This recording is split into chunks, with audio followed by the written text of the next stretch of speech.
Welcome everyone. So in today's episode of DPDP Decoded, we will be exploring all the questions that your board should be asking. So Nara, it's not the documentation, it's not just the proof, right? There is more to it. What are the right questions that the board should be asking? Fantastic. If you are a board member, I'm sure as part of so many questions and conversations, you would have spoken about business process, optimization, cost, profitability. The next time when you meet your team, ask them this fundamental question. Do you have an inventory of personal data?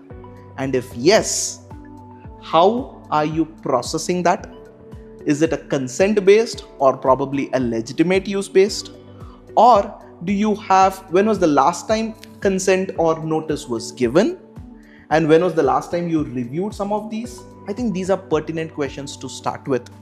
And not to forget, do you have a clear, defined notice requirements what the DPDP law requires? So this is something which I would say is a starting point. So just the policies, right? Is that all? So the proof is actually in the implementation. Theoretically, I can go to an AI app and generate multiple policies and showcase I'm compliant.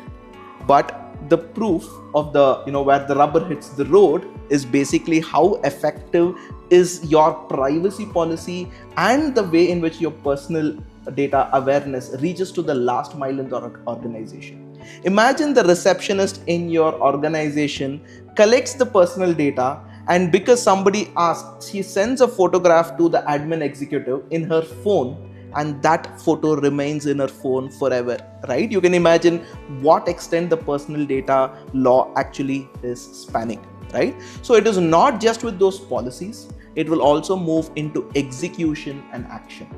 And this is where, how are you processing it? How are you monitoring it on an ongoing basis? And more importantly is, do you have systems to periodically check them?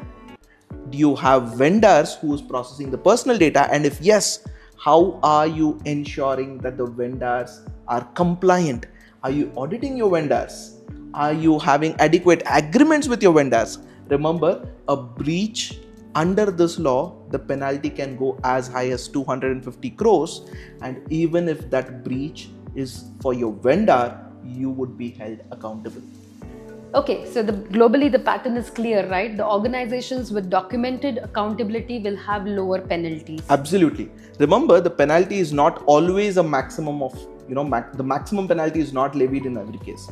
If organizations are able to prove that they have done everything which is necessary and still there is a slip, right? The penalties could be reduced. But remember, it is the perspective what is showcased to the at the DPDP board. And therefore, it is important that you set policies and practices right from day one. Perfect. So in today's episode, we covered the questions that you should be asking in your organization right away.